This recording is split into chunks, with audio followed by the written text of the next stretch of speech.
Good evening. I'm Gina Roberts, Voter Education Director for the Citizens Clean Elections Commission.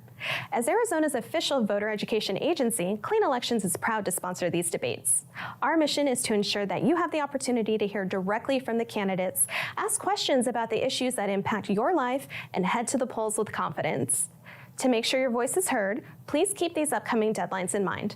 October 5th, voter registration deadline. October 7th, early voting begins, and November 3rd, general election day. If you're watching this debate live, we want to hear from you. You can submit a question for the candidates at any time using one of the following methods. Email debates@kc-a.com, text 480-769-9511, phone 480-937-1253. Thank you for joining us and for staying engaged in our democracy. For more resources to help you prepare for the November 3rd general election, please visit our website at azcleanelections.gov. Enjoy the debate. Good evening, and welcome to the Arizona Citizens Clean Elections debate for Legislative District 10. I'm TJ LaRue, a reporter with the Arizona Agenda, and I'll be your moderator this evening. I've been writing about Arizona politics for 3 years with a focus on elections, the legislature, and municipal government. Tonight, you're going to hear from 3 candidates running for 2 state house seats representing Legislative District 10 at the state capitol, and 2 candidates running for a single spot in the Senate. In this district, Republicans hold a strong registration advantage with 44% of voters, while independent voters account for about 33% of the electorate, and Democrats only 22%.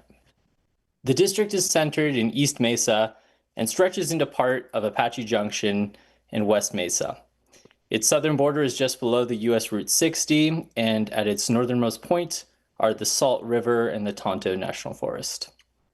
While there are a total of 8 candidates running for a chance to represent the district at the Arizona legislature, tonight you'll hear from 5 of those candidates. 3 of the candidates in attendance tonight are Democrats. 1 is not affiliated with any party, and the other belongs to the No Labels Party.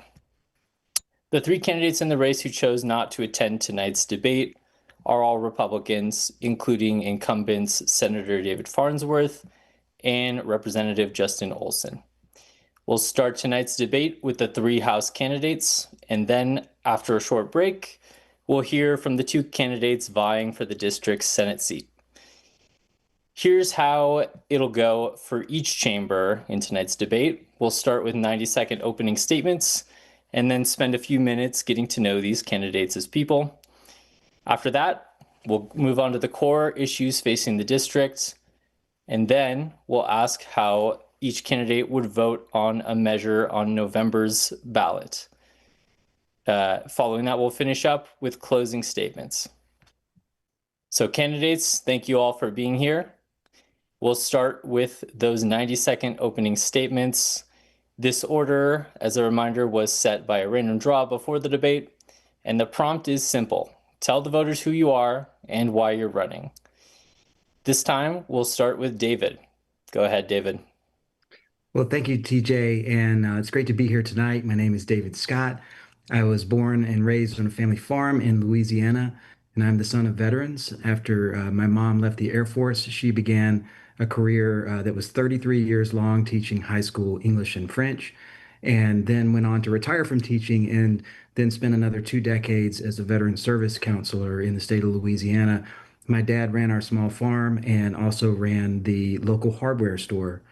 And they both impressed upon me the importance of getting a good education. And when I graduated from college, I began what is now a 25-year career in banking. I moved to Arizona 20 years ago and currently serve as the Arizona market president for one of our local community banks, where I get to work with nonprofits and small businesses and lead an amazing team.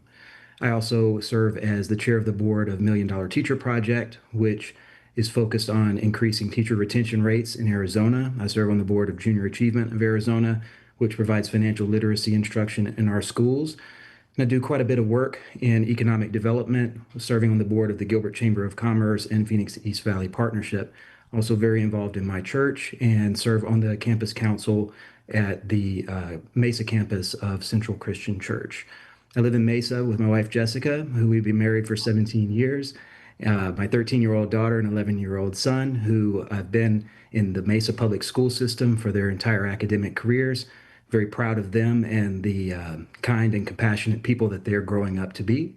And we all live together with a cute Italian Greyhound named Poppy. And I'm running because I believe that people need representation from people who are accountable to them, not to a party or one particular ideology. Thank you, TJ. Thank you so much, David. Next, we'll move on with Brian. Brian, go ahead and introduce yourself for the voters. Thank you. I'm Brian Calloway. I'm a native Arizonan and been a Mesa resident for the last 27 years. I became a single father, about 22 years ago.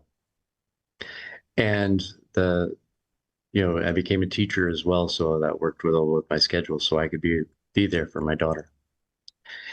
And I worked my way all the way up to being the chair of the science department of a charter high school, where I taught all the sciences: biology, math, chemistry, biology, earth science, and physics.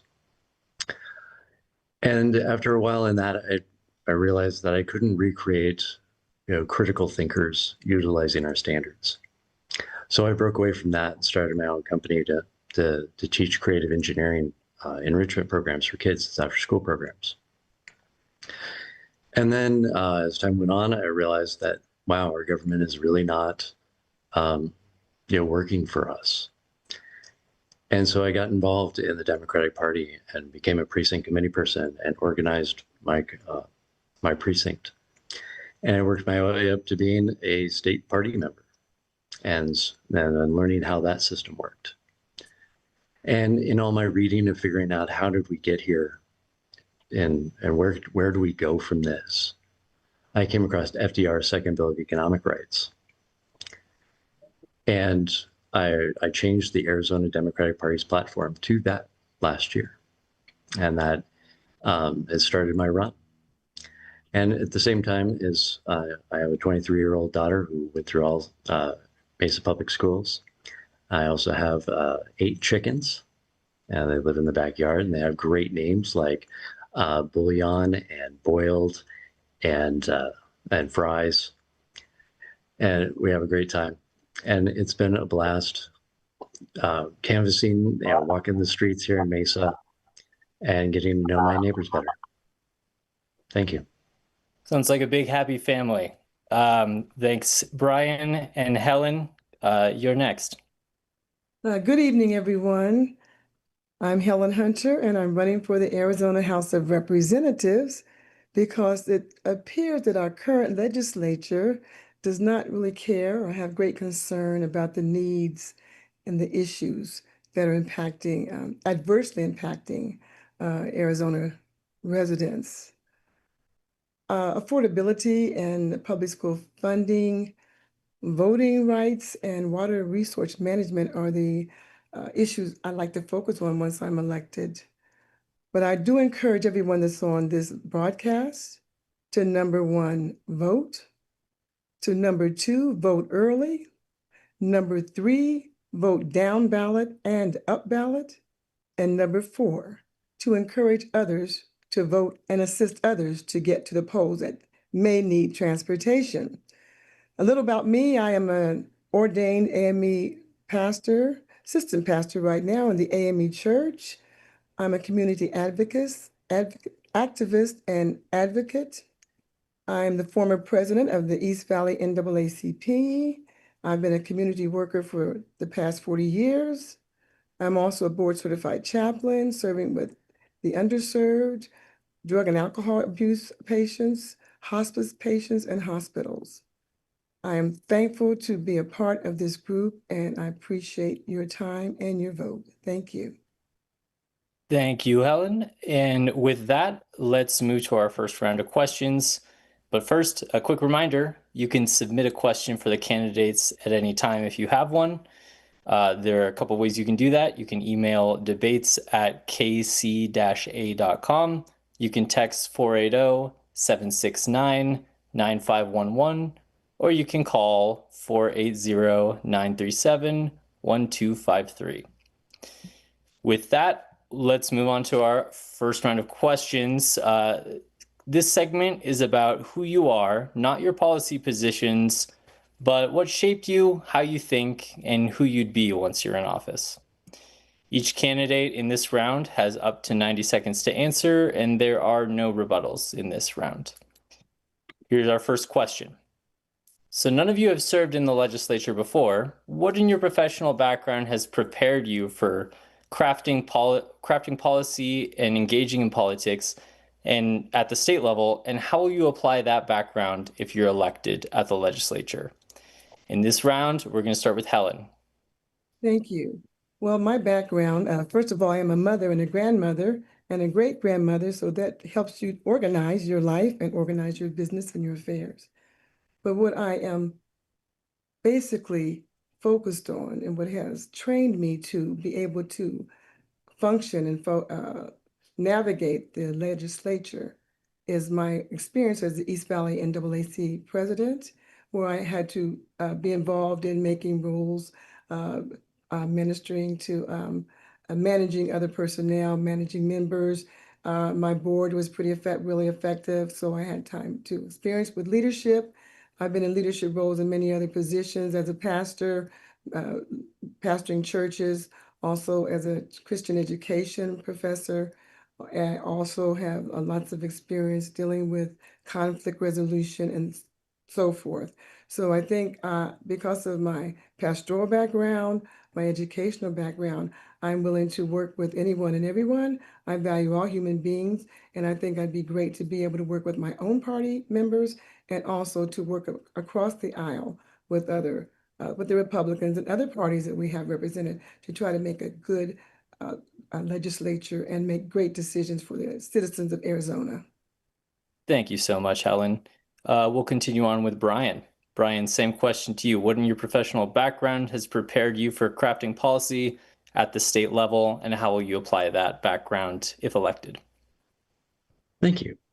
Actually, in college, I was on the student council of ASU, so I was on the student senate there and helped to rewrite the Constitution and actually the electronic voting system bylaws. Also, I teach and participated in Odyssey of the Mind, which is an international creative problem-solving competition that has trained me to think differently and see things from different angles and from different points of view. Also, working within the Democratic Party, I've helped to change that from the inside out, of knowing how to deal with people and policy and values and ideas. And so I think I can work with a lot of different perspectives and a lot of different values, because I know we can find where our real values are and about people and Arizonans and us. Thank you. Thank you so much, Brian. And then David, round us out on this question. Yeah, thank you, TJ. Professionally, I have been a member of many of the bank's executive committees for many years. So I serve on the management committee of the bank that I work for, as well as the bank's loan committee. So we're always making decisions where we have to weigh out a lot of diverse perspectives. I've learned throughout that process that leadership really doesn't have anything to do with authority. It has more to do with how you listen to other people, ask the right questions, and how you influence others diplomatically. We have clients where a lot of times the clients and us are starting from pretty far away positions, and it's my job in order to find the common ground that brings us all together. So professionally, that's something that I really enjoy. I like bringing people together. It's something that I'm known for, and those are the skills that I would bring with me into the legislature. Great. Thank you so much, David. Moving on to our next question. Republicans have a strong voter registration advantage in Legislative District 10. What's one area where you can agree on or find common ground with Republican lawmakers or Republican voters in terms of policy? And in this round, we'll start with David. In terms of policy, one word that is universally agreed upon by people from all over the political spectrum is sustainability. We've all recognized that we live in a place that has very limited resources, and water is something that we're having a lot of very robust and important conversations about right now. And I talk to people from all over the political spectrum that believe that decisions that we make now have to be durable and they have to stand the test of time when it comes to how we use our resources. So I think that when we view things through the lens of sustainability and in terms of policy decisions that we're making regarding housing, water, education, then we can find a tremendous amount of common ground with people that we would ordinarily have a lot of ideological differences with. Thank you, David. And Helen, the same question goes for you. What's one area where you can agree on or find common ground with Republican lawmakers or voters? I think one area I could agree on with the Republican legislators would be anything that's involving humanitarian and compassionate care and consideration for the constituency. And that would be across the gamut about housing, as David mentioned, water resources, managing the data centers, providing, addressing the Affordability Act, that issues that we're dealing with as far as gas and electric and food and those things. But my focus is community-based, and I would be willing to work with Republicans on anything that improves our communities across the board, not just the very wealthy or the well-off, but the regular average working family in Arizona. Thank you so much, Helen. And Brian, the same question for you. Thank you. We live in a desert, and water is one of those, really important, pieces of our daily lives. Without it, we don't exist here. Also, the affordability. Our average age of first home-time buyership is 47. Our student loans are now indentured servitude licenses. These are unacceptable things, and I think we all, because it affects all of us and our children and our children's children. And I think that we can do things together to bring that around and make things affordable and make Arizona a place we want to live for a long time here. Thank you, Brian. And thanks to all the candidates for the chance to get to know you a little better. Now let's turn to the issues that voters in the district care most about. This is the centerpiece of tonight's debate, and allow me to briefly explain the format. I'm going to ask a question, and then each of you gets 90 seconds to respond to that question. After all of you have answered, I'll open a 60-second rebuttal window, during which time you can respond to something another candidate said, or you can add to your own answer. And if it's necessary, I may ask a follow-up. So the first question, in light of Prop 212's failure to make the November ballot, does Arizona's Empowerment Scholarship Accounts program or its school voucher system need additional oversight? Why or why not? With this question, we'll start with Helen. I think that the Arizona ESA program needs complete overhaul. It needs to have an income limit. It also needs to have an oversight an oversight element to it. I think that it should be used to take care of the average children, that the wealthier families should not be profiting off of the ESA voucher program. And I definitely believe that the ESA voucher program is taking away funding for our public school teachers who are in dire need of raises and need more support. So I definitely would want to do that for our teachers, our students, and make it a better place for those who need assistance and not keep addressing and helping and supporting those who do not need assistance. Thank you so much. And Brian, we'll go with you next. Thank you. Before the ESA programs, Arizona had a surplus of over $1 billion. Now we're struggling to even fund our schools. And that's unacceptable, because as a democratic republic, we need an educated populace to function. And if we get into pay for schooling, as we used to do back in the Gilded Age, we will see a huge class divide between our populations of the haves and the have-yachts. So I think we do need to rein in that system and have some oversight and definitely some accountability. Thank you. Thanks, Brian. And David, over to you. Does the school voucher system in Arizona need additional oversight? Why or why not? I was very disappointed that for technical signature related reasons that we don't get a chance to hear from the voters on this particular issue because the last time we did, the voters rejected it. And I remember when Doug Ducey rolled this out and I was on a call with him, it sounded like it was structured very poorly. And so we've seen all of that come to materialize in real life. I've been very critical of the ESA program from a governance perspective since it was rolled out and I remain that way. Now, saying all of that, I have spent quite a bit of time talking to parents who use that program, and we have some close friends of ours, my wife and I do, that use the program, and they use it for the spirit of the way it was originally intended. And I think that we should also consider the people that are using that program effectively. I am concerned about the fraud and misuse of that. I think that there are ways that through policy we can either claw back those misused funds or the funds that are not ever going to be used and put reasonable income limits on ESA families to match it up with those families who actually need it based off of their income levels. But what I would promise and what I would stand by is that I will consider the impact that it has on the families that are using ESA programs legitimately for kids that don't have the needs that they have met in the current school environment that they're in. And I'll always be considerate to the people that any potential regulation of the ESA program would impact. But I do think that there are ways that that program needs to be tightened up. Thanks so much, David. With that, we'll enter the rebuttal window. Does anybody want to respond to something anybody said or add to their answer?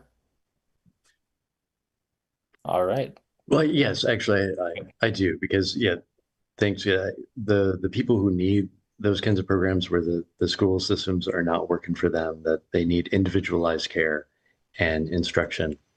We need to have a system for that, and I do support the people that really need it because of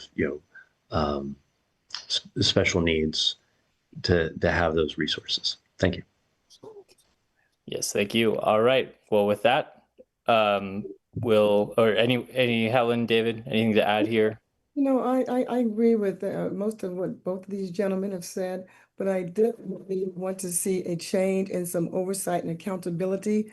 I too, the families that are using it legally and properly need that assistance, but we are aware that there are many more families that need it that are not getting it. So the funding has to be controlled. The people have to be held accountable, and it should be used for the families who need it, not the ones who want to take vacation trips. Great. Well, let's move to our second question. This one's about water. As the Colorado River dries up and the states that rely on it negotiate how to divvy up cuts, water has quickly become one of the major issues gripping the state and our legislature. So the question before you all, and we'll start with David, is as a lawmaker, what would you do to ensure Arizona and the residents of your district are prepared for cuts to the water supply? I've been in Arizona for over 2 decades, and I can't tell you how many times I've heard, yeah, but we use less water now than we did in the 1950s. And I attended a briefing on this from GPEC last week, where again, we were assured that we'll never turn on our taps and have no water come out of them. And I think that's only half of the story. The other half that's going to become more important and visible over the coming years is how much water costs as we swap out cheap water from the Colorado River with more expensive sources. And that's going to hit some people, particularly our seniors, people in fixed incomes, and our working families a lot harder than some others. Also, the infrastructure that we're going to need to invest in to distribute that water is going to be much more expensive to build and maintain than it was in the past. So, water availability, yes, we will have water, but the bigger question is how much is it going to cost? And I think that we're going to have to focus on that when it comes to how do we responsibly grow and develop in Arizona. We have always been a real estate growth prominent state, but there are going to be more restrictions and more careful consideration about the water use of individual users. I think that's going to affect data center development, not because those particular centers are using a lot of water these days, but because it competes with other potential uses and functions to drive the cost up of that. So as I pointed out earlier, sustainability is going to be one of those key things. It's going to be the lens that we view all future development in the state of Arizona, and with an eye towards keeping the cost of water for our residents as affordable as possible. Thank you so much, David. We appreciate that. Next, Helen will give you the opportunity. As a lawmaker, what would you do to ensure Arizona, your districts, are prepared for cuts to the water supply? Well, the first thing I think we must do is develop a comprehensive plan that involves all the multiple entities that are involved in our water resources. Water resource management is a complex issue and it needs a lot more analysis and collaboration, especially with the different, as I said, entities of government, the different states, and so forth. So I would be willing to work on a committee and bring in more experts, more counseling, more assistance with us figuring out a plan that's going to make water resource management effective and available to all the Arizonans that are in need of it. Thank you, Helen. And lastly, Brian. Yeah, we live in a desert, and we started the SRP so we could farm, and they knew they were going to outgrow that. So we started, worked on the CAP. And now that was foresightly built with more capacity than what we were going to get. And as we continue to grow, we're obviously outgrowing that. And the supply is drying up as well. There's been plans and proposals since the 50s to bring in pipelines from other rivers across the West and can be added into ours. If we got 1/25th of the Mississippi River, no one would miss that. It would double our CAP amount. And those are real numbers. I worked that out with one of the Phoenix municipalities. Also, we could do desalination in the Gulf of California, and it's a 150-mile pipeline, to backfill the Colorado River. These are all, trees that needed to be planted 30 years ago.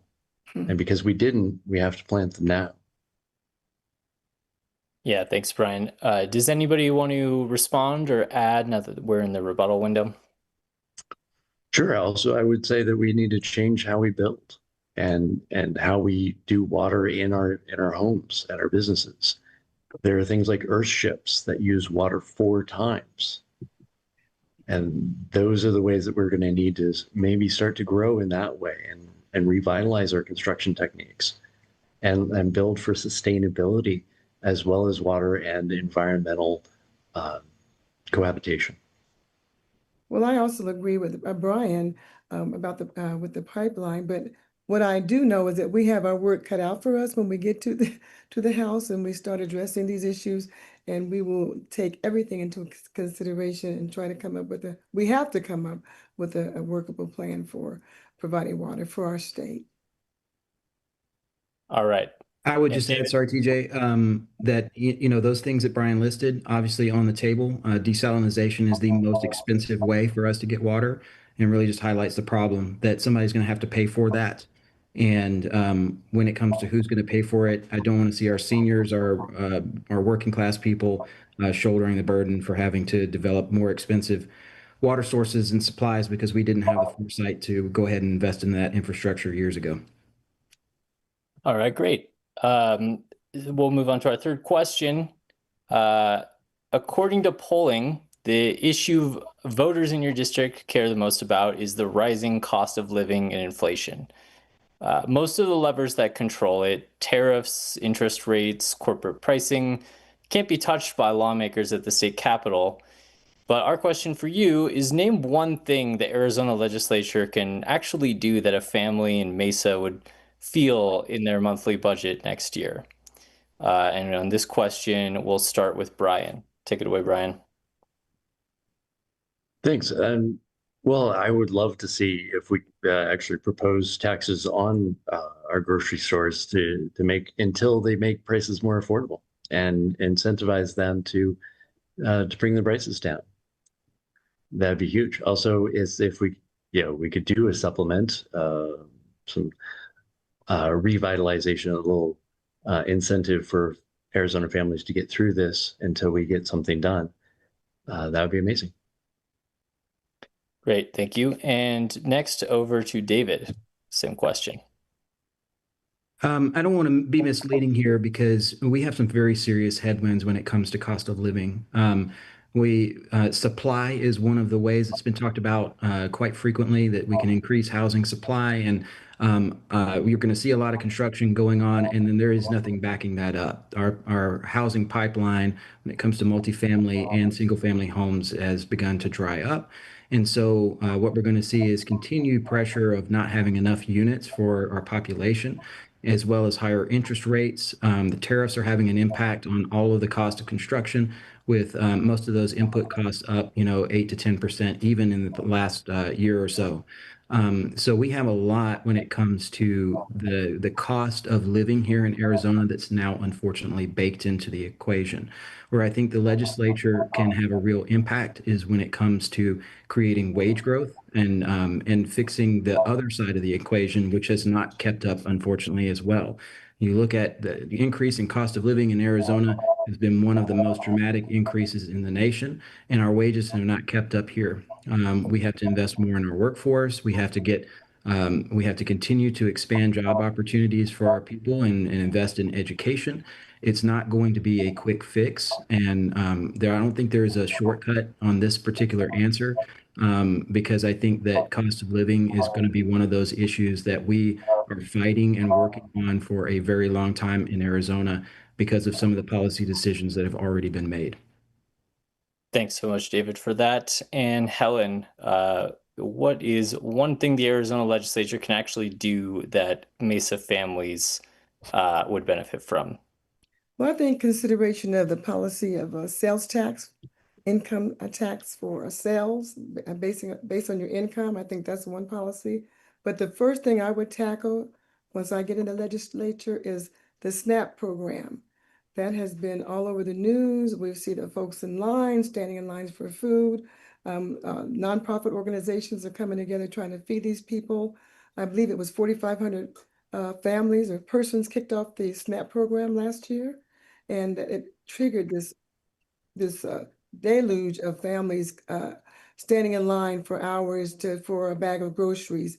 So the first thing, and I think the most important thing to our human being, our existence, is food, to have energy to be able to tackle the other issues. So I would definitely work on that SNAP program. And again, I would like to consider income-based sales tax so that families that are lower income can not have quite that extra burden of taxes when they do make the purchases that they need. Great. Thank you, Helen. Does anybody want to respond to anything that's been said or add something to their own answer that they gave? David, go ahead. Yeah, TJ, I just wanted to respond a little bit to the grocery tax issue, because I want to be very careful with this particular one. This afternoon, I was meeting with the mayor of one of our rural communities who depend on the grocery tax for their general fund revenue. And across Arizona, many of our municipalities fund themselves in varied ways. Some don't rely on that particular tax. Some, like, say, for example, the city of Globe. It comprises a big chunk of their annual revenue. So if we cut that, they're going to have to raise taxes in another way, or they're going to have to cut city services. All of those things we really don't want to do. So I think when we're talking about state level preemption of some of our local control issues and the ability to raise revenue locally, and the way that cities have done it historically, we have to be very careful when it comes to regulating how those individual communities are taxing their residents, because it may have some unintended consequences for some of our smaller communities. Well, Thank you so much, David. And Helen? I'm not saying that it should be totally cut, but I think it should be spread evenly, a little bit more proportionately among the higher income families. So I think that there should be some sales tax, but not exorbitant. And I believe that food, again, is our most basic uh, uh, necessity in our families. And we have enough to go around. It just needs to be distributed fairly. And I don't see that happening now. Now, when you have rows and rows of families, so the people that are hungry and standing on the streets do not need to have the extra burden of the taxes, not like it is. And the ones of us that are able to do more, then the taxes should be spread across the top. We have to take care of our families, and including the ones that are hungry and homeless. So we have another element. So there's a lot that needs to be done for those who are suffering and their needs are not being met. Thanks so much, Helen. All right. Anything else, Brian? All good. All right. Great. Well, with that, we're going to change gears and move on to the next round of this debate. This is the Explain Your Vote round, where we're going to talk about a measure on the November ballot. So for all of you, I want to know how you would vote on this particular proposition, and then give us a little bit about your thinking in 1 minute. So the proposition at hand is Prop 320. It would require large school districts to spend at least 60% of their operating budgets on direct classroom instruction, which means teachers, materials, instructions, or face a penalty in state funding. Supporters call it getting money into the classroom, and a lot of districts, including some in yours, say the definition is too rigid and would penalize things like transportation, counselors, special education, and other needs that schools have that aren't necessarily in the classroom. So we'll start here with Brian. 1 minute, how do you vote on Prop 320 and why? Yes, and I think that our schools are managing their budgets as best they can, of paying teachers and operational costs and all that. And older schools have different proportions of operation versus payroll expenses. So to legislate those from the state level really doesn't do them a service, and will end up I think probably would penalize most of them. What I think the state could do much better is actually, fund them appropriately so they could have their operational budget and pay their teachers and have funding in their classrooms at appropriate levels, that we are not the last in the country. Great. And so just to clarify, you're a no on Prop 320. Yes. All right. And then Helen, same question to you on Prop 320. I would vote no. I think that this school funding is very complex and needs to be studied and evaluated a lot better and further. I don't think we should reduce, even if it were to pass, I don't think we should reduce the state funding for non-compliant districts. I don't think that's a fair shot. We have to focus on the staff, the teachers who are not getting paid what they should be getting paid. And if we have the staff in place and the faculty and the supportive staff in place. And another thing that I would want to add is mental health that needs to be included in this proposal. That money cannot, just 60% is not going to do it for me. I'd have to see some more of the details with it and what would actually get funded for that 60%. Thank you so much, Helen. And David, finally. Yeah, I'm a no on 320. And I think it's meant to look good on its face, but it falls flat because it's based off of an assumption that in classroom spending, which isn't defined in this bill, is better than admin spending. And this would disproportionately impact some of our school districts and not others. It will definitely impact Mesa Public Schools. And imposing an arbitrary accounting number on our school districts just makes it harder for them. This type of legislation just reeks of we didn't communicate with the school districts and try to work with them on a way to actually improve outcomes. We're trying to force that through, accounting ratios and more lack of transparency when it comes to how we're applying this. It doesn't apply to charter schools or to private schools, and our public school teachers are seeing that there are ways that the state legislature is trying to find ways to cut funding to them while money is flowing into our private school system, and that's demoralizing to our teachers. So as I mentioned, I work with a group that helps with teacher retention. They are burned out. They are burned out by exactly this kind of stuff. Thank you so much, David. And with that, we have time for one more round before we move on to our closing statements. and this is a rapid fire round. So these are yes or no questions, or if they're not yes or no questions, short responses. And we're asking candidates to keep their responses to about 15 seconds. You can add a short reason if you want, but please keep it tight. So I'll ask 3 questions, and for each question, the candidates will respond in the same order, and that order is going to be David, Brian, and then Helen. So first question, and we'll start with David, of course. Who's someone in your district who you really admire? I admire Rusty Bowers because he stood up and did the right thing when our election results were being challenged years ago. So, he's a Republican from our district that when the pressure and the heat was on from the Trump administration to overturn our election, he did the right thing. Thanks so much, David. And then Brian. I am being in awe of our Mesa residents and knocking on doors and having conversations on the porches every day. And the resilience and the tenacity of Masonians to continue doing and recreating our world every day. It is an awesome thing. Is there anyone in particular that you would want to highlight? I admire my daughter. She is amazing. She is renowned wherever she goes.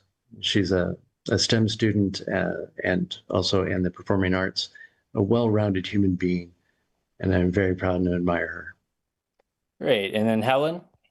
Well, I would piggyback on Brian. I admire the constituents and all those in our district that have supported my bid for the legislature.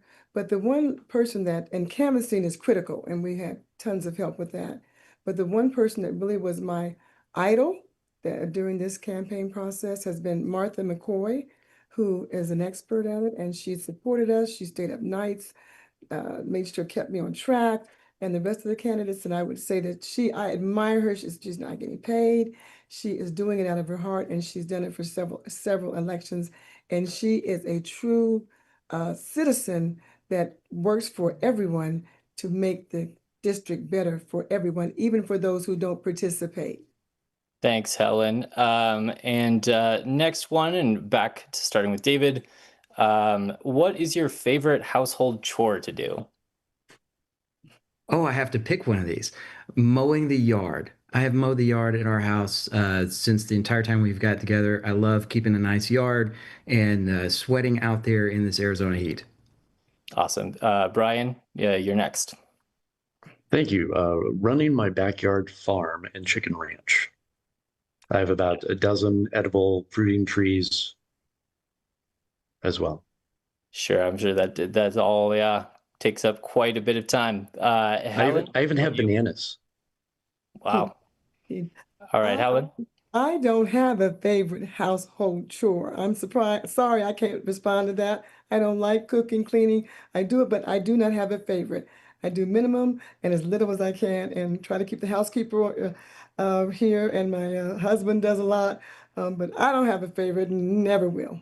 No enjoyment in any. I can respect that answer. All right, and then next question, back to David. If you could have dinner with anyone, dead or alive, who would it be and why? Oh, it's always a great question. I think I would love to have dinner with Abraham Lincoln, and particular because he was someone that had a lot of humility in his leadership, and I've read a lot of what his writings were, and I would just love to be able to spend the time with the real man behind a lot of the things that we know about him. Certainly. All right, and Brian? It would probably be Epictetus, and we could discuss his ideas and Stoic philosophy, and have great questions and discussions about that. A nice stoic dinner. All right. And then Helen, how about you? I think it would be Emmett Till, the young man that was murdered. He was young, but he was work active. And I think he's an example to the young people of today across our country that the young folks need to get involved. They need to step up, show up, and speak up for all the things that they know are not right. and all the things that they know are better for our society. So I think the younger people that have died doing what we're trying to do now in this age, I think he's an example to encourage other folks that even at the risk of danger, he still became involved in the lives of his fellow human beings. Absolutely. All right. Thank you, candidates. That is our last round of questions, which means we've reached closing statements. So each candidate here gets 90 seconds, and we're going to go in the reverse order from the opening statements. With that, Helen, we'll give you the chance to go first and give your final pitch to voters. Well, I would just like to say that our federal government has created extreme adverse economic conditions and appears to be doing everything to restrict access to voting, especially for minorities and women, which is a state right and controlled by the state. The Arizona Legislative Party that has promoted and passed in mail-in voting and all the things that we've been enjoying in our state. Now they're not saying a thing about it, and they're not standing up to keep that right in the state. I will fight for all of these issues when we get into the House. It's pitiful that we have to do this. And again, I will close with what I started with. I encourage all the voters to vote for folks that have the same understanding and compassion and concern for their fellow human beings. I'm on the board of the Arizona Interfaith Movement. Do unto others as you would have them do unto you. Doesn't matter what your religion is, your party, whatever. Just treat other people like you want to be treated. I say vote early, vote down the ballot and up, and encourage others to vote as well, especially our young folks that are coming behind us that will have to carry the torch. Thank you so much, Helen. And Brian, over to you. Thank you. I want to close on that FDR's second Bill of Economic Rights. He wrote that 82 years ago, and we still don't have it. It's a job that affords you food, clothing, and recreation, a decent home for every family, health care for all, the ability to achieve and enjoy good health, uh, a decent education that won't leave you in debt for the rest of your life. These are the things that we can have if we work together and change the system that seems to be, systematically put in place to extract all of our money, that we can't own anything. We're going to end up renting them all. And we will be indentured servants for the rest of our lives. So vote with your values, vote down ballot, and build your community in your neighborhood. Find your found family in your neighborhood, build your community, and we will grow and survive this together. Thank you, Brian. And David, please round us out here. Thank you, TJ. I am known for bringing people together, people with diverse backgrounds, diverse cultures, but people who share the same vision for the way that we want Arizona to look like in the future. I think it's very important for leaders to show up in their community, and I commend the other candidates for being a part of this debate tonight. I think that is very important that we show a commitment to being present with the people that we're asking for to vote for us. I think that leaders need to communicate and represent the people, not a particular ideology. I think that leaders should also be willing to listen and change their position once they've had a chance to learn more about a particular issue and how it impacts the people that they serve. We have some important issues to work on together here in Arizona, from housing to cost of living to water and education and maintaining the high quality of life that we've come to enjoy here in this state. And I see those as opportunities and opportunities to innovate and to find common ground with each other. I hope to represent the type of leadership that unites us and brings back ownership of our community right where it's supposed to be, which is with the people. And I do that for my kids, and so that future generations of Arizonans want to be here and live in our state for a long time. So check me out on davidscottaz.com. Check out my website, and if you're interested in a conversation, look me up. Thank you, David, and also to Brian and Helen, all for taking the time to speak to voters tonight. That concludes the House portion of tonight's Legislative District 10 debate. And thank you to the voters for watching and informing yourselves ahead of the November 3rd election. For any official voter information, you can visit azcleanelections.gov. And with that, we'll be right back after a short break with the candidates for the LD10 Senate seat.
Welcome back to the Arizona Citizens Clean Elections debate for Legislative District 10. I'm TJ LaRue with the Arizona Agenda. In this round, we've got two candidates for the district's state Senate seat. And the format is the same as it was on the House side, 90-second opening statements, a few questions about who the candidates are. We'll get to the core issues, talk about a ballot measure, do a rapid fire round, and finish with closing statements from the candidates. So with that, let's get to those opening statements. So candidates, please tell the voters who you are and why you're running. Nick, we'll start with you first. Yeah, thank you, Clean Elections, for hosting us. I moved to this area when I was 7 years old, and I love this community. When I came back from PT school, I realized that I needed to do more for my community. I began raising my family with my 3 kids, my wife. Affordability, sustainability became on my mind, and I wanted to make sure that we had bipartisan solutions to this. I wasn't satisfied with the proposals being given from either side because I felt it left with it lacked a bipartisan view. And so what I've been doing the last couple of years is talking to everybody, all stakeholders, so we can get the best representation and legislation for District 10. Well, thank you so much, Nick. And then Blair. Well, as you know, my name is Blair Moses. I am a retired attorney who worked in healthcare for 30 years before going to law school. Over the last few years, I have reviewed many of the bills introduced during each legislative session, not only to understand what they actually say, but also to understand which bills are even allowed to be heard in committees. What I've seen over the last 3 to 4 years is alarming. There are bills negatively affecting people's access to healthcare, negatively impacting our constitutional rights, supporting corporations and special interest groups over people's inability to afford utilities, housing, gas, and food, and attacking public school funding and teachers. I'm eager to use my healthcare and legal experience, my education, and my knowledge to introduce bills that actually address the concerns I have heard during personal conversations with the people in my district. I also am a clean elections candidate. That means I've never taken a penny from any corporation, PAC, lobbyist, or special interest group. And that means I'm 100% committed to you, the people in my district, not beholden to corporations or special interest groups. You deserve a legislator who will fight for the people in this district, but is also qualified to do so. I am that person, and I'm asking for your vote. Thank you so much, Blair. And thank you to both of you. Let's move to our first round of questions. But first, a quick reminder, you can submit a question for the candidates at any time. If you'd like to do that, you can email debates@kc-a.com. You can text 480-769-9511, or you can call 480-937-1253. So this next segment is about who you are, not your policy positions, but about what shaped you, your background, how you think, and the kind of legislator you'd be once in office. In this round, each candidate has up to 90 seconds to answer, and there are no rebuttals. So first question, we're going to start with Blair on this one. Take us back to the specific moment you decided to run. Where were you? What was happening? And what pushed you over that edge? Well, the first moment I decided to run, I was actually helping in a campaign for a Republican who had been recalled. She was not in my district. I couldn't even vote for her. She was not the same party as me, but what was happening to her was something that really bothered me. And so I was working on her campaign, doing phone banking, being at the voting center, and talked with some of the people in my district who knew some of what I had done in the past with working with other campaigns. And at that time asked me if I would be willing to run for the state senate for this district. That's what started it. What pushed me over the edge? I took time to consider what can I bring to that position? And what I felt I could bring was 30 years in a healthcare career that would help me understand the things that we need for healthcare in this state. There are people without access. There are people without insurance that can't get the healthcare they need. And also in that position and my legal position, you learn how to talk to people who are having struggles, who have different opinions, and you find ways to chat so that you can learn commonalities. And I also think it's really important that I have a legal background. I know how to read a bill. I know how to find a poison pill in a bill. I know how to write from being legally in my prior career.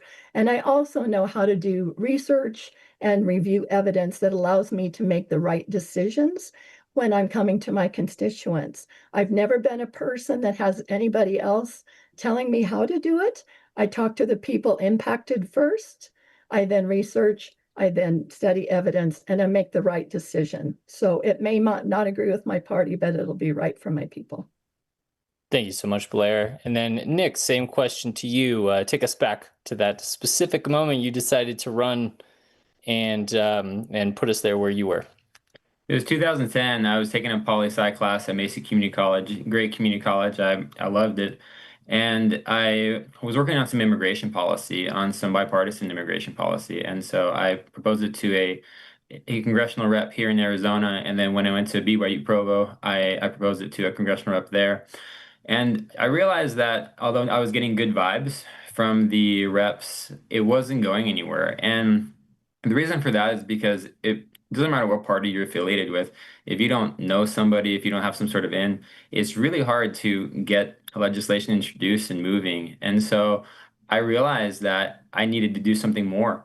And what better thing than to serve my district that I grew up in? I began to realize that life was more than just one policy. I could focus on many other policies. And so that's what I decided to do. And now I'm here.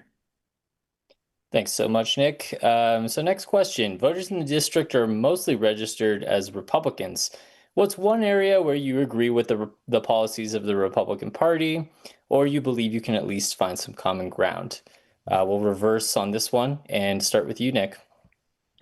So one thing we've been trying to do is save the Salt River horses. And so it's been a great bipartisan movement with SB 1199 that was introduced late in the session, this past session, and there were Republicans, there were Democrats behind it, and the sponsor of the bill was Republican Cody Rhyme, and I feel like this is a huge issue that actually unites us. This is a great bipartisan bill. These horses are iconic.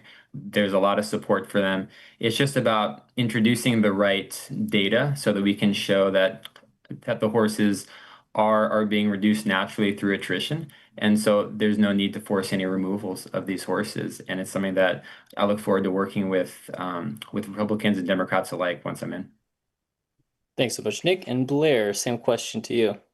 Well, there was one thing I agreed with what the Republican Party did is we know that there's problems with healthcare access, and we also have a healthcare worker shortage. And there was a bill that was put up by Healthcare Rising that would create a education and then work pipeline for people that wanted to work in healthcare. And that had significant bipartisan support. I thought it should, and it did. Unfortunately, they didn't get it into the budget, so it didn't happen, but it was supported by both. But the other thing I have found out, if I can add, is I've talked with so many people in my district, and I have found that the majority of issues that they're dealing with are the same issues that I was talking about bringing to the legislature. Affordability issues is a bipartisan issue. Getting healthcare to access is a bipartisan issue. Making sure that we have good funding for public schools is a bipartisan issue for the 88% of students that go there. So I have found in talking to people that have different backgrounds than me, different parties, different economic levels, different races, anything in my campaign, we agree on a lot more than we don't agree on, which I think is surprising to some of the people in our government who try to make us think that we're more different than we are. Thanks so much, Blair. And actually, my next question, I might give you the chance to kind of develop that thought a little bit more. And that question is, what do you think the biggest issue facing your district is? And we'll start with you, Blair. The biggest issue facing my district, and this is after talking to a lot of people, all of them agree affordability is a huge issue. They can't afford their utilities, can't afford their food, can't afford houses anymore. People even can't afford rent. So what do? You go home and live with your parents. People in mobile home parks can't afford the rent that's going up on the land where their mobile homes are. And it's obviously an issue that we need to look at. It has so many moving pieces, but I do believe one of the things behind it that can fix a lot of what is concerning my district is getting control of the data centers. We need them paying for their own utilities. That'll help our utility bills. We're picking up that right now. We need to control water with them. People are worried about water in my district. People are worried about energy in my district. When data centers are pulling on our local energy, they're worried about brownouts. Are they going to have air conditioning this summer? There are so many things that can be covered with the data center issue, which will probably come later. But I do believe affordability is the main thing. And I have several bills already in mind that we need to pass that will help with utilities, that will help with water, that will help with energy, and things that we need to look at before we move forward with any more data centers. Thank you so much, Blair. And Nick, same question goes for you. Based on your political experience and your time spent in the district, what do you think is the biggest issue facing residents? Yeah, right now it's about water conservation and making sure that we're holding heavy water users accountable. So, not just data centers, but all heavy water users that are using over 100,000 gallons of water per day, making sure that they're publicly reporting how much water is actually being used and what percentage is actually being recycled. That way we can make sure from a sustainability standpoint, what do we need to continue to improve for the East Valley and how do we have sustainable growth? We have so much movement and growth here on the East Valley. The question now is allocation of resources. What's going to go where? What's going to go to industrial what's going to go to tech, what's going to go to residential. Because in reality, one of our big concerns is what is the water bill going to come up to? Are we going to have a Gilbert where we're 100% increase in terms of our water rates? So we need to make sure that we're making those heavy water users accountable and publicly report.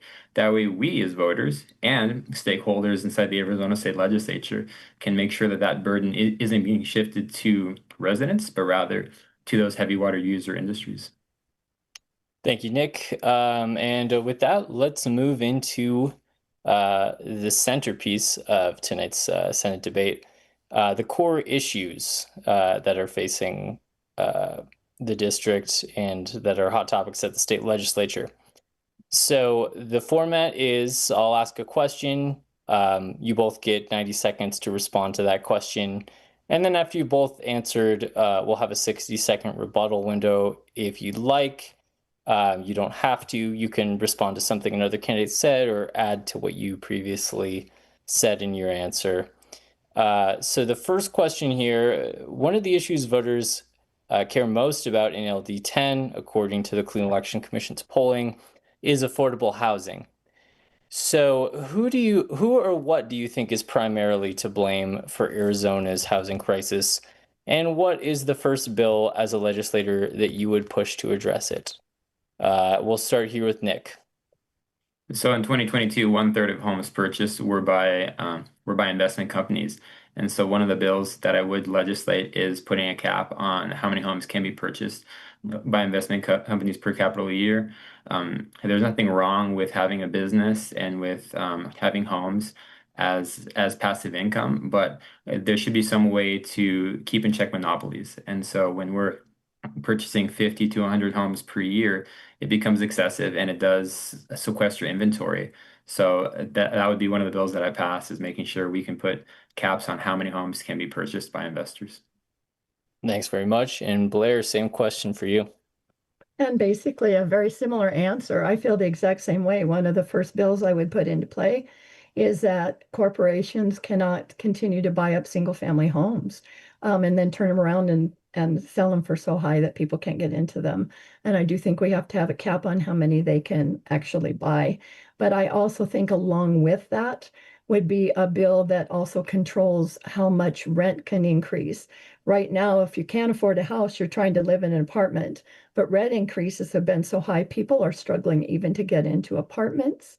We need to have an accompanying bill passed that controls how much rent can be raised. And that's for apartments, that's for rental houses, and it's also for the land that mobile homes are on, because their rent goes up so high that people cannot stay sometimes in their mobile home parks. So all of that to me comes under the heading of housing, and it's very significantly important and a significant problem for people in my district. Thank you, Blair. And now we've got a rebuttal window. If either of you would like to respond to anything that was said or just add to your answer, let me know now. Yeah, I like what Blair said. So in terms of the 55 and older communities, we have a lot of 55 of older communities within LD10. And so one of my ideas is actually to propose a tax credit for 55 and older communities that choose to have a stable rent for 10 years. If they sign a contract with the residents where they have a set pay for their or a set rent for their lot rent, then they'll be eligible for a tax break. And so I want to make sure that the corporations earn their tax breaks. And so that's one way of doing it from a 55 and older community standpoint. Great. Thanks, Nick. All right. Well, with that, we'll move on to our second question. We've mentioned data centers a little bit, but data centers and tech facilities are becoming one of the most contentious issues in Arizona. Where do you stand on data centers, and how do you balance their infrastructure needs with backlash from local communities that might not want them in their backyard? Blair, we'll start with you on this question. Talk us through data centers. Well, with the data centers, I see several different issues that have to be addressed. The very first bill I would put in is to ensure that they pay for their own water and electricity they use, that it doesn't get passed on to people. But the other big concern is the water consumption, because we're a state that already has water shortage. They say that they don't use a lot of water, but they do take water to fill up. Even if they're a closed system, they're taking water to fill in. There's leaks that they have to replace. They sometimes have to drain and replace. So there is water usage there. And one of the bills I'd like to do is expand on the bill we have that requires before any realtors can build new housing developments, they have to prove a 100-year source of water so that won't drain our in-ground water. And I would like to expand that to industrial commercial, which would include data centers, so that they have to prove a 100-year source before they can ever get an application or start building for sure. Another concern is people are very worried about the energy. We're a high energy use state. It's hot here in the summer. And when they plug into the local energy, it's a worry for people. I would like to have a bill that requires sustainable energy for any new data centers that are built. Get those solar panels on your roof, get those solar panels, around your land and start doing some sustainable energy so that we quit drawing on our grid. And the third thing that I would like to do when I'm in office is to just put a moratorium basically on data centers being built anymore until we can do further investigation. We already know about the water and heat, but the water and electricity, but there's significant heat can be up to 4 degrees hotter around a data center, significant light, permanent bright lights on all the time, sound that people even a half mile away hear a constant humming. Those are things we have to investigate before any more gets built. And something you all need to know, you don't know how many we have. I will tell you, 185, more than 185 data centers in just the Phoenix Valley right now. We need to pause and get some research done before any more get built. Thank you, Blair. And Nick, I'll give you the opportunity to answer the same question. Yeah, one of the things that have been brought up about data centers is security. We need to make sure that we're having enough technology to compete with other nations. And right now, what we need to figure out is the big question: at what point do we say we've reached capacity for that? At what point has Arizona done its part? We just got word that we're set to get a 30% reduction in Colorado River water, and some of these data centers are using Colorado River water. So in reality, publicly reporting how much water they're using per month, what percentage is actually being recycled, we need to make sure that we have those numbers, because in reality, we don't know right now. That needs to be publicly reported. And so for all data centers moving forward, they should be closed loop, and they need to get that water from another source. It can't be from the CAP, it can't be from the Colorado. We're about to take some very heavy cuts as residents in regards to what we get from the Colorado. And so that doesn't mean we're running out of water. It means we're running out of affordable water. And so in terms of the Arizona family is already struggling with high grocery costs, with SRP. And so you add water to the mix, it could be more than your SRP bill. And so one of the things we want to do is make sure that data centers are being held accountable. But at the same time, we need to make sure what is capacity. That research needs to be done. And the tax incentives need to be suspended for new data centers. They need to pay their fair share for the infrastructure that's being installed and for the installation costs thereof, so that they can contribute more to our water fund, so that our cities can have the revenues necessary to bring down our utility rate. Well, thank you, Nick. Would either of you like to add something to your previous responses, or respond to anything that's been said? I would like to just respond. As I had said before, we absolutely have to have a moratorium on further building, and there are so many of them already planned. We really need to stop them until we can do the heavy research into the heat, into the water, into electricity. How much is really being used? We really don't know. And until we figure that out or see if there's new technologies that can protect things, we need to do studies on them before any more are built. And I think that's probably one of the most important things we need to understand at this point. I obviously agree with the energy water things that Nick said. Those are part of what I had said as well. But the moratorium is going to be pretty important for us to figure it all out. And ASU is already studying the heat aspect, which is already helpful. Thank you. Thank you very much. Our next question is also on the topic of water. Would you vote to impose mandatory water restrictions on Arizona households, lawn watering limits, per person usage caps, higher prices for heavy users, even if it means your constituents have to rip out landscaping that they've had for decades. This time, we'll start with you, Nick. That would never work for LD10. We don't like being told what to do, and I wouldn't start telling them what to do. We do what we want with our water, and one of the things that unfortunately is going to happen is our water rates are going to go up. So it's going to be a self-imposed restriction that's going to take place. And so for me as a legislator, I want to make sure that I'm on top of that. I want to make sure that I'm looking at our water portfolio because if you look at Mesa, for example, everything east of Val Vista is basically set up with Colorado River water. Everything west of Val Vista is more heavy on the SRP, on the Salt River. And so we really do need to make sure that we're looking at our water habits, but at the same time at the water habits of the industries that are being brought into Mesa.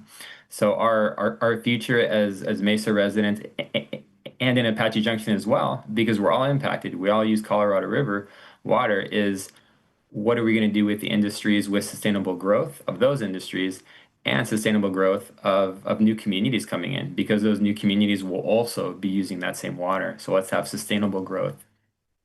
Thank you, Dick. And Blair, same question for you. Would you vote to impose those mandatory water restrictions on households that I laid out just a second ago? I would not impose those. I do not think that's our first step is to impose that kind of stuff. I think that a lot of people are very cautious already in our district. I see a lot of people pulling out their grass, putting in rock. I see a lot of people putting in artificial that doesn't have to be done. People are already being very careful in our district. What I would rather do as a first step before that ever happens is what are we going to do to protect our water? Are we going to try and renegotiate with the 7 states that use Colorado River water so we have a more fair distribution? Are we going to make sure that data centers, for example, can prove a 100-year water source before they can get permission or get built? Those are things that we can do. High water users, corporate high water users, is there something that goes to them? Is there some kind of a tax or something that goes to them that wants them to use less than what they do? Because the data centers themselves were not even paying for that. And the other thing I would do as well first is pass a law that says that there's no foreign countries that can lease or rent land to farm to send crops back to their state, because our experience with that is they took so much of our groundwater, and note, all of that was free. They did not pay for that, but they took so much of our groundwater to grow alfalfa to be sent back to Saudi Arabia with no benefit to us, that the poor farmers that were in that area, their wells went dry. It's $100,000 to drill a new well. We absolutely can't do that. So to me, the priority is there are steps we can take, things that we can do before we ever ask our people in our district to cut back or do other things. Thanks so much, Blair. Anybody want to add anything here before we move on? All right, great. So last question of this round. Our reporting at the Arizona Agenda showed that while Republicans hold a slim majority in both chambers, they allow a minuscule number of Democratic bills to be heard, even smaller compared to other states where Republicans or Democrats hold even larger majorities. No matter which party wins the majority at the Capitol next year, do you think it's important to make rule changes or change procedural steps to make sure that lawmakers in the minority party actually get their bills heard, or do you see that, or do you see running a one-party shop as the point of winning? Here we'll reverse and start with Blair.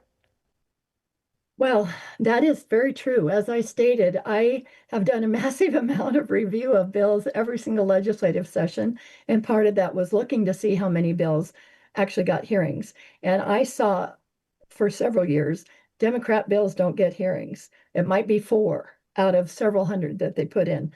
That is a severe problem. And obviously, the Republicans love it because they get their bills up there right now with this majority. But even if we had a Democratic majority, I think it would be important to ensure that we have some kind of billing, some kind of legislature bill that says that the minority party should be able to put up a certain percentage of bills. They need to have their bills heard. Many times they're bills that their constituents want, and their constituents think they're not doing anything because they never get heard. So I would definitely, no matter who's in charge, pass legislation that puts the minority party, whoever they are, gets a certain percentage of bills guaranteed that can be heard in the committee. And then majority party might get a small amount more, but they should be pretty close. And I think that absolutely should be done. Thank you so much, Blair. And Nick, same question to you. We have 30 districts within the state of Arizona representing over 7 million people. Every representative and state senator should have an equal opportunity to propose a bill or introduce it. It doesn't mean that everybody's going to go vote for it, but what it does mean is that every district truly is represented within the state Senate and the state House. This is something that I feel everybody can get behind, and it's something that benefits both parties because regardless of who's in power, everybody will feel represented regardless of party affiliation and how far away the district is from the capital. Thank you, Nick. Anybody have anything to add on this point? All right, well, let's move on then to the next round, the explain your vote round. So we're going to talk about a measure that will appear on Arizona's November ballot. And I want to know how both of you would vote and a little bit about your thinking. And you'll each have 1 minute to do that. So the one we're going to talk about is Proposition 316. It would cap city taxes on groceries at 2% going forward and would require a public vote to raise them if localities wanted to do so, while letting cities that already tax groceries keep doing that. So 1 minute for both of you. We'll start with Blair. How do you vote and why? I believe that Proposition 316 is a state versus local control bill. I know that there are many local towns and cities that use a small grocery tax to help them take care of their cities. It's how they fund their police, their firefighters, their libraries, their parks. And if we were to say that they could not do that, it would be the state mandating how the locals can get their funding to take care of the needs. A similar bill to this was came up in 2023, and it was vetoed by Governor Hobbs for the main reason that there were several cities, I believe it was 65 Arizona cities, that actually would have lost over $150 million a year if they had been stopped from collecting the small grocery tax that they do. So I think that the local towns and cities have a better idea of what they need to take care of the people in their towns and cities. And we should leave that as a local decision. It should not be a state decision. And that means I think this definitely should not be approved. I would definitely vote no. All right. Thank you very much, Blair. And Nick, how do you vote on Prop 316? So we have 92 municipalities within the state of Arizona. About 2/3 of them do have a food tax. About 1/3 do not, including Mesa, Scottsdale, Phoenix. So one of the things we want to make sure is that each city and town is able to raise revenues for essential services. Right now, Mesa does not have a food tax, and that's great for Mesa. We do have a property tax. Apache Junction does have a food tax, but they don't have a property tax. So residents really do need to have the say for, do we want to shift more towards primary to property tax or suspend the food tax? This really needs to be a decision with voters and their city council members, because those are the ones that are impacted by these types of decisions. And so as a result, I would vote to keep power with municipalities so that voters can discuss what taxes they want and don't want. Thank you so much. So we've got time for one more round before we move on to closing statements. This is our rapid fire round. Some of these are yes or no questions. Others are supposed to be questions with 15-second or less responses. You can add short reasoning if you want, but please keep these ones pretty tight. And I'm going to ask 3 questions here. For all of those questions, we're going to go in the same order. We'll start with Nick, and then Blair, you'll go next. So first question, do Arizona public schools need more funding? Yes or no? Yes. All right, and Blair? Yes. All right. And then in our other house side debate, we asked the candidates what their favorite household chore was. For you guys, we're going to ask, what's your least favorite household chore? And then starting with Nick. I'd say vacuuming. I was a janitor at BYU Provo, and that's what I did for hours was vacuum, vacuum, vacuum. Sounds like And you've done your so time. yeah, so I like to have tiles a little cleaner, quicker. All right, Looks and better. Blair? Yeah. Well, I'm allergic to dust, so I can't vacuum or dust. However, the chore I think is worse is cooking. I do not like cooking or baking. I'd rather clean a toilet. All right, there you go. All right, and last question here. Sorry, Nick. What book that you've read has left the biggest impact on you? I I recently read The Happiness Trap, and I believe each legislator should read this because it helps us realize that a lot of times our thoughts are just that. They're just thoughts that go by that don't have to define us or control us. We can live past what goes in our minds and kind of speak what we need to speak versus just jumping on the first thought. A lot of times in politics, people just say the first thing that comes to their mind. And in reality, if we're more thoughtful and pensive, we'll be able to have more productive conversations, listen to each other, and then come up with the best policy making for our district. Nice. And then Blair, same question. What book that you've read has left the I biggest need to impact on do you? I need to do a fiction and a nonfiction.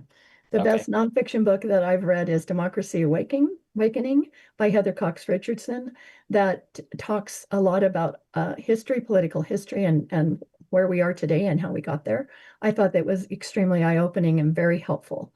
My favorite fiction, recent fiction, anyway, I read a lot, is the Bregden Chronicles, which is a series of books about the Civil War time, prior, during, Reconstruction after, but it just doesn't cover that. It covers a lot of different historical events that take place there, and it was fabulous.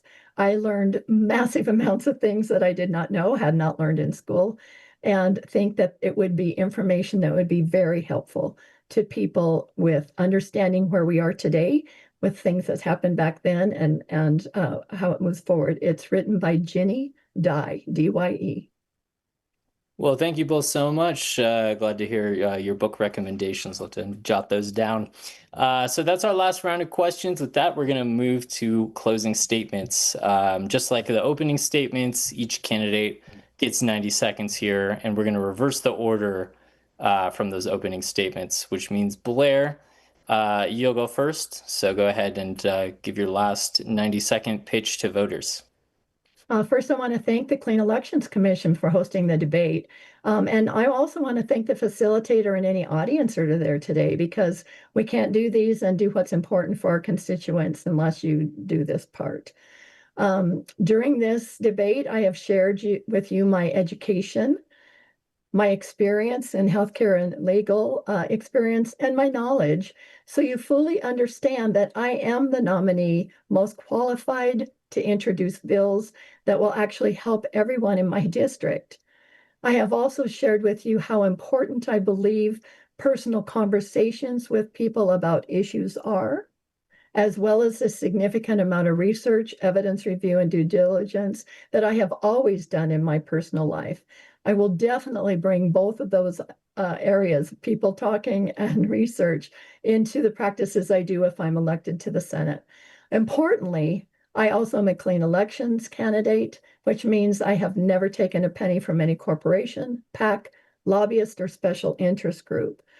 And I think it's important to my district to know that I am 100% committed to you, the people in my district, not beholden to corporations or special interest groups. Again, I'm eager to use my experience, my education, and my knowledge to introduce bills that will actually address the concerns that I've heard from the people in my district when I have had conversations with them in person. I'm asking you to vote, encourage others to vote, and to vote for me as the most qualified Senate candidate. You deserve a legislator who will fight for the people in this district, and I am that person. Thank you so much, Blair. And then Nick, go ahead and close us out. Yeah, so I've been in this area for 30 years, and I was privileged to grow up in District 10 within the boundaries thereof. And now, as a stakeholder, as a father, raising a family, I understand exactly what's going on right now, today in 2026, August 31st. Everything going on with food prices, with gas, the basic budget that used to go so far here in Arizona is now being thinned out so much to where many are moving away to other places. And in reality, we need to make sure that the Arizonans that have been here for years are taken care of. Because in reality, we have so much movement and growth that the average Arizonan is being forgotten. And so as a state senator, that will be my objective, is to communicate and continue to knock doors and talk with Arizonans that have been here for years and new Arizonans, so we can show them what makes the East Valley so great. Because in reality, I was the second highest signature collector within the entire state behind Barbara Griffin, and there's a reason for that. It's because I did my due diligence and knocked thousands of doors. And as a candidate, I'll continue to be connected to the constituency that elects me. All right, thank you so much, Nick. That concludes tonight's debate for Legislative District 10. Thanks to all of our candidates for being here, and also to all the voters for watching, tuning in, and informing yourselves ahead of the November 3rd election. For any official voter information needs, please visit azcleanelections.gov. And with that, we hope everybody has a great night. Thanks for joining us.